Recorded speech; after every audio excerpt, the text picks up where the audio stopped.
Sun travels வடமாகாணத்தில் சட்டபூர்வமான அனுமதியுடன் இயங்குகின்ற visa consultants and ticket agent. உங்கள் பெறுமதியான கடவுச்சீட்டுகள், ஆவணங்கள் போன்றவற்றுக்கு பாதுகாப்பான அனுமதி பெற்ற நிறுவனம் சன் டிராவல்ஸ்.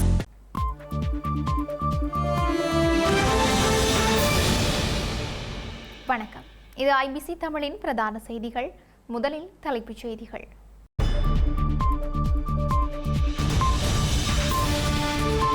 நீர்கொழும்பு மோதலில் உயிரிழந்தவர்களின் எண்ணிக்கை மேலும் அதிகரிப்பு. சிறைச்சாலை அதிகாரிகளின் சடலங்கள் உறவினர்களிடம் கையளிப்பு.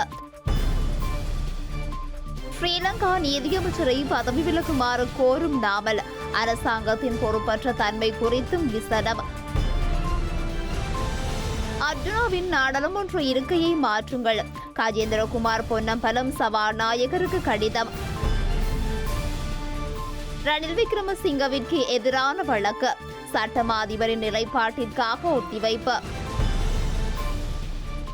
பலாலி ராஜராஜேஸ்வரி அம்மன் ஆலய வீதியை திறக்க ஸ்ரீலங்கா ராணுவம் அனுமதி, நேர கட்டுப்பாடும் விதிப்பு. முறிவடைந்து ஈரானுடனான போர் நிறுத்த ஒப்பந்தம், டொனால்ட் ட்ரம்ப் அறிவிப்பு.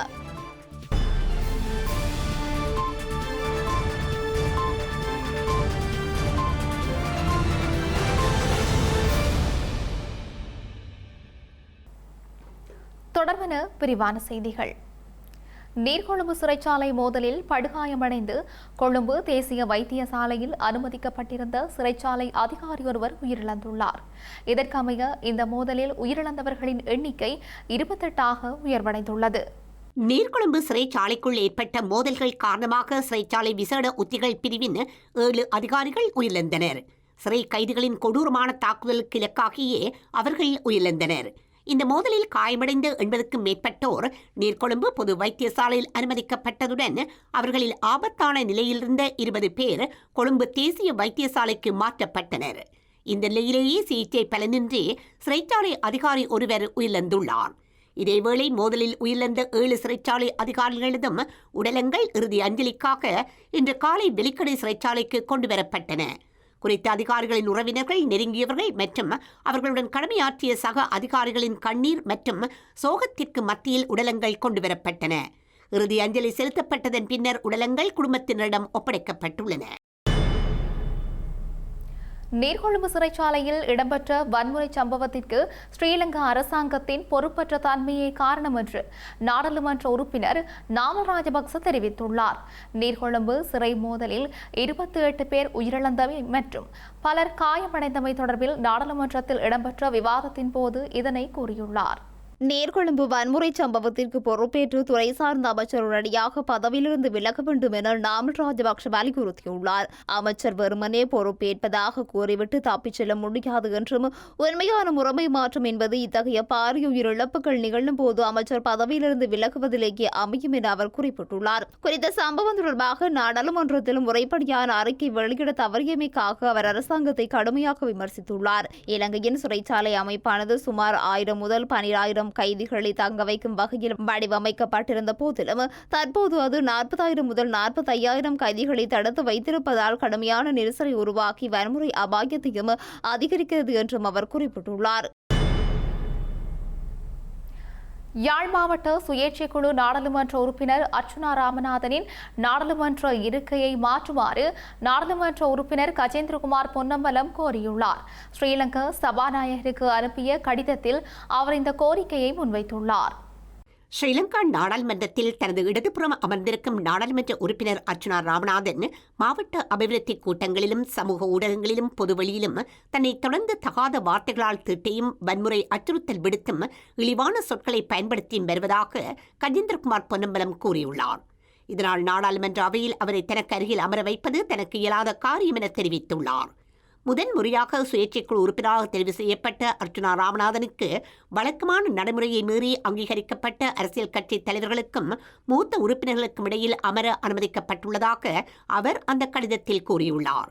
எனவே இந்த விஷயத்தில் நீங்கள் தலையிட்டு அங்கீகரிக்கப்பட்ட அரசியல் கட்சி உறுப்பினர்களுக்கு பின்னர் சுயேட்சை நாடாளுமன்ற உறுப்பினர்களை அமர வைக்கும் வழக்கமான நடைமுறைக்கிணங்க குறிப்பிட்ட அந்த நாடாளுமன்ற உறுப்பினரை தன்னிடமிருந்து இடதுபுறமாக நகர்த்துமாறு கஜேந்திரகுமார் பொன்னம்பலம் கேட்டுக் கொண்டுள்ளார். அரசு நிதியை முறைகேடாக பயன்படுத்திய குற்றச்சாட்டின் கீழ் சந்தேகத்தின் பேரில் நீதிமன்றத்தில் முன்னிலைப்படுத்தப்பட்ட ஸ்ரீலங்கா முன்னாள் ஜனாதிபதி ரணில் விக்ரமசிங்க மற்றும் முன்னாள் ஜனாதிபதி செயலாளர் சமன் ஏகநாயக்க ஆகியோர் தொடர்பில் எடுக்கப்பட வேண்டிய சட்ட நடவடிக்கை குறித்து சட்டமா அதிபரின் நிலைப்பாட்டை அறிவிப்பதற்காக வழக்கை செப்டம்பர் மாதம் 30ஆம் தேதி அழைக்குமாறு கொழும்பு கோட்டை நீதவான் நீதிமன்றம் உத்தரவிட்டுள்ளது. ஸ்ரீலங்கா முன்னாள் ஜனாதிபதி ரணில் விக்ரமசிங்க தனது பதவிக்காலத்தில் மேற்கொண்ட லண்டன் பயணத்தின் போது அரச நிதியை முறையற்ற விதத்தில் பயன்படுத்தியதாக கூறப்படும் வழக்கு இன்று கொழும்பு கோட்டை நீதவான் நீதிமன்றத்தில் விசாரணைக்கு எடுத்துக் கொள்ளப்பட்டது. இதன்போது குறித்த சம்பவம் தொடர்பான அனைத்து விசாரணைகளும் நிறைவடைந்துள்ளதாகவும் அதற்கான கோப்புகள் சட்டமா அதிபரின் ஆலோசனையை பெறுவதற்காக அனுப்பி வைக்கப்பட்டுள்ளதாகவும் குற்ற புலனாய்வு திணைக்களம் நீதிமன்றத்திற்கு தெரிவித்துள்ளது. சட்டமா அதிபரின் ஆலோசனைக்கமைய குறித்த வழக்கினை எதிர்வரும் செப்டம்பர் மாதம் 30ஆம் தேதி வரை ஒத்திவைக்குமாறு நீதவான் பசன் அமர்சேன உத்தரவிட்டார். இந்த நிலையில் முன்னாள் ஜனாதிபதி ரணில் விக்ரமசிங்க சார்பில் முன்னிலையான சட்டத்தரணி அனுஜ பிரேமரத்ன பயணச் செலவில் பாதியளவு போக்குவரத்திற்கு செலவிடப்பட்டதாகவும் போக்குவரத்து வசதியை பிரித்தானிய அரசாங்கமே மேற்கொண்டதாகவும் தெரிவித்து அதற்கான ஆவணங்களை சமர்ப்பித்துள்ளார்.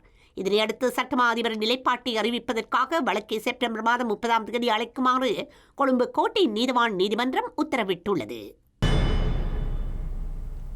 ஊழல் குற்றச்சாட்டுகள் தொடர்பாக லஞ்ச ஊழல் ஒழிப்பு ஆணைக்குழுவினால் கைது செய்யப்பட்ட ஸ்ரீலங்கா முன்னாள் அமைச்சர் ஜகத் புஷ்பகுமார் பிணையில் விடுவிக்கப்பட்டுள்ளார்.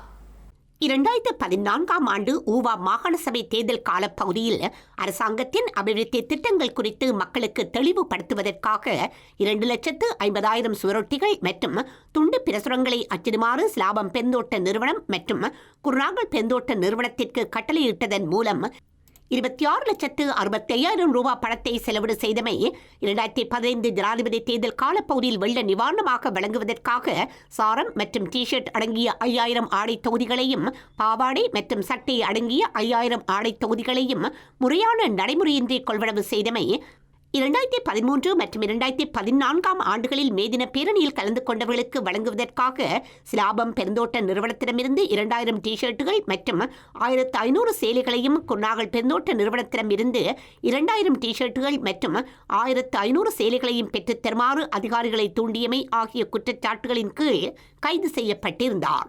இதனையடுத்து கொழும்பு பிரதான நீதவான் நீதிமன்றத்தில் முன்னிலைப்படுத்தப்பட்ட அவர் தலா 50 லட்சம் ரூபாய் பெறுமதியான 2 சரீரப் பிணைகளில் விடுதலை செய்யப்பட்டுள்ளார். ஸ்ரீலங்கா முன்னாள் ஜனாதிபதி கோட்டாபய ராஜபக்சவின் முன்னாள் தனிப்பட்ட செயலாளர் சுகீஸ்வர பண்டாரவின் பிணை கோரிக்கையை கொழும்பு கோட்டை நீதவான் நீதிமன்றம் இன்று நிராகரித்துள்ளது. இதனையடுத்து குறித்த சந்தேக நபர் எதிர்வரும் 22ஆம் தேதி வரை தொடர்ந்தும் விளக்கமறியலில் வைக்கப்பட்டுள்ளார். ஸ்ரீலங்கா முன்னாள் ஜனாதிபதி கோட்டாபய ராஜபக்சவின் முன்னாள் தனிப்பட்ட செயலாளர் சுகீஸ்வர பண்டார ஜனாதிபதியின் செலவு தலைப்பின் கீழ் 2 சம்பளங்களை பெற்ற விவகாரம் தொடர்பில் கடந்த 18ஆம் தேதி மத்திய குற்ற புலனாய்வு பிரிவினரால் கைது செய்யப்பட்டிருந்தார். குறித்த வழக்கு விசாரணை இன்றைய தினம் மீண்டும் கொழும்பு கோட்டை நீதவான் நீதிமன்றத்தில் விசாரணைக்கு எடுத்துக் கொள்ளப்பட்டது. குறித்த சந்தேக நபருக்கு பிணை வழங்கும் அளவிற்கு விசேட காரணங்கள் எவையும் முன்வைக்கப்படாததால் அவரது பிணை கோரிக்கை நிராகரிக்கப்படுவதாக கொழும்பு கோட்டை நீதவான் பசன் அமரசேன உத்தரவிட்டார். இதற்கமைய சந்தேக நபரை எதிர்வரும் 22ஆம் தேதி வரை தொடர்ந்து விளக்கு மறியலில் வைக்குமாறு நீதிமன்றம் உத்தரவிட்டுள்ளது.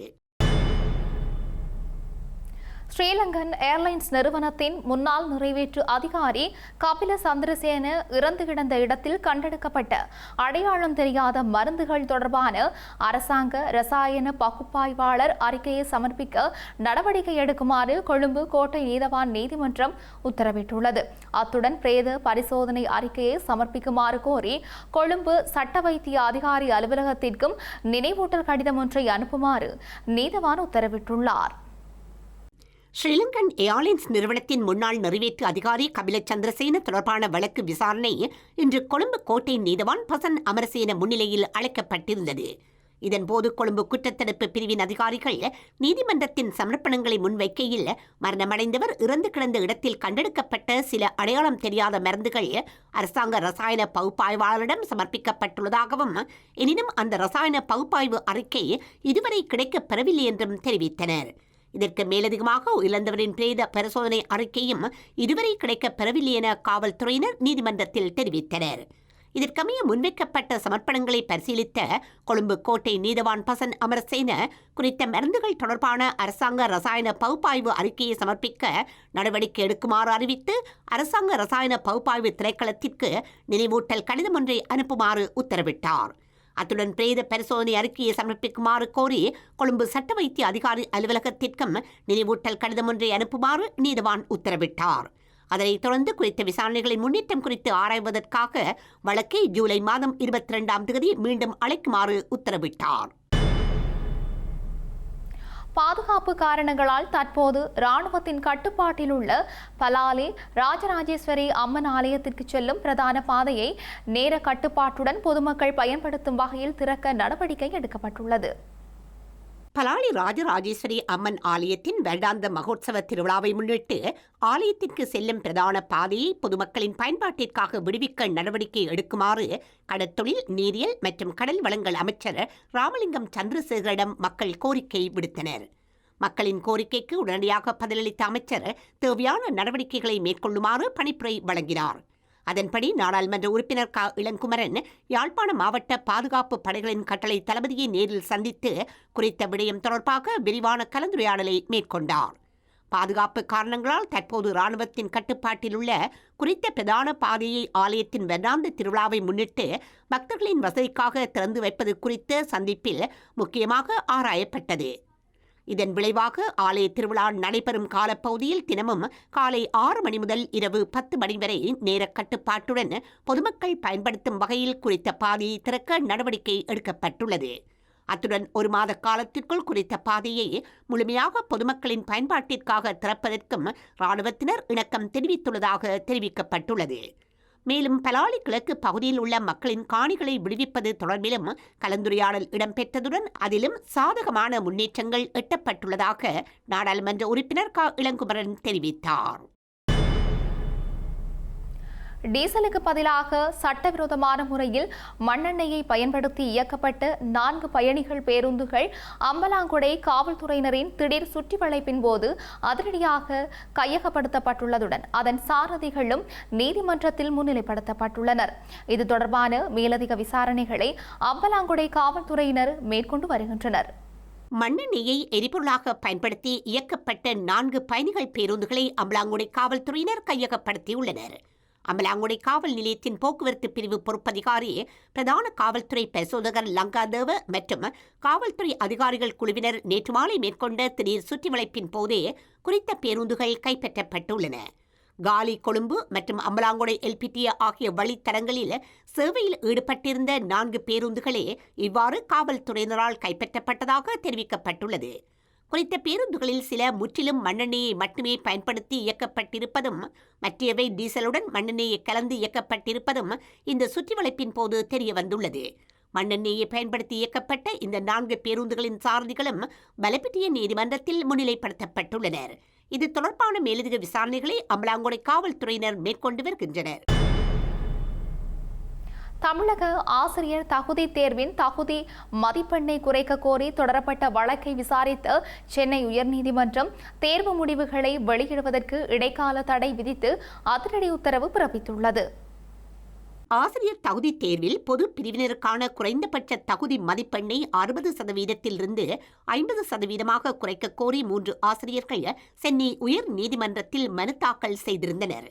ஏற்கனவே பிற்படுத்தப்பட்ட மற்றும் சீர் மரபினர் உள்ளிட்ட பிரிவினருக்கான குறைந்தபட்ச தகுதி மதிப்பெண்களில் 5% சலுகை வழங்கப்பட்டுள்ளது போல பொது பிரிவினருக்கும் இந்த தகுதி மதிப்பெண் வரம்பை குறைக்க வேண்டும் என்று அந்த மனுவில் வலியுறுத்தப்பட்டிருந்தது.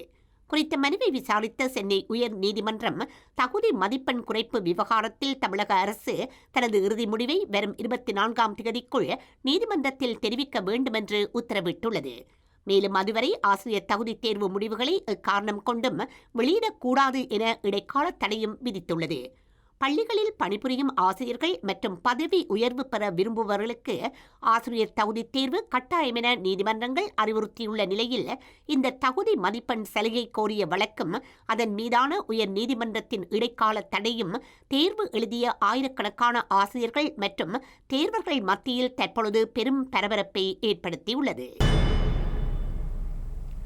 அமெரிக்காவும் ஈரானும் மாறி மாறி தாக்குதல்களை நடத்தியதை தொடர்ந்து ஈரானுடனான போர் நிறுத்த ஒப்பந்தம் முறிவடைந்து விட்டதாக அமெரிக்க அரசு தலைவர் டொனால்ட் ட்ரம்ப் குறிப்பிட்டுள்ளார்.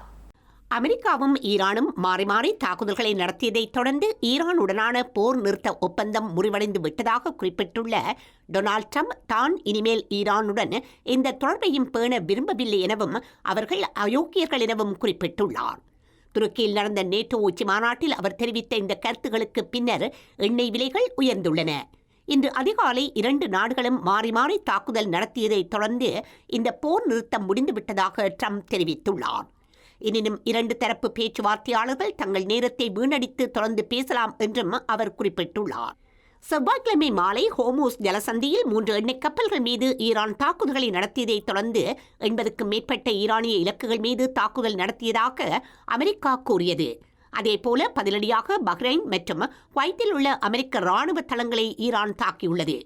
இந்நிலையில் நேட்டோ தலைவர் மார்க் ரூட்டே அமெரிக்க தாக்குதல்கள் முற்றிலும் அவசியமானவை என்றும் ஈரான் போர் நிறுத்தத்தை மீறிவிட்டதாகவும் குற்றம் சாட்டினார். கடந்த மாதம் ஈரானும் அமெரிக்காவும் போர் நிறுத்தத்தை நீடித்து 14 பக்க புரிந்துணர்வு ஒப்பந்தத்தில் கையெழுத்திட்டமை குறிப்பிடத்தக்கது. செய்திகள் நிறைவாக மீண்டும் தலைப்புச் செய்திகள்.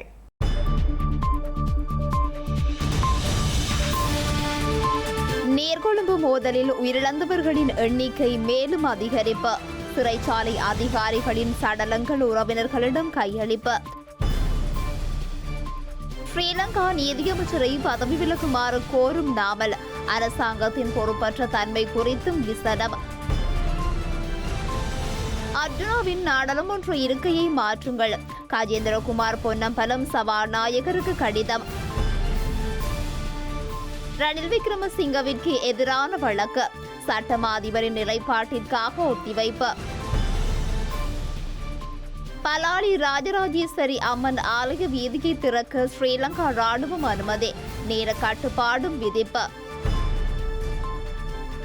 முறிவடைந்து ஈரானுடனான போர் நிறுத்த ஒப்பந்தம், டொனால்ட் ட்ரம்ப் அறிவிப்பு.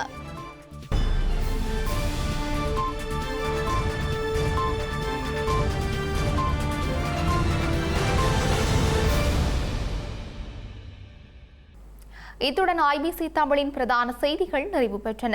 உடனுக்குடன் செய்திகளை அறிந்து கொள்ள ibctamil.com என்ற எமது இணையதளத்தை பார்வையிடுங்கள். வணக்கம்.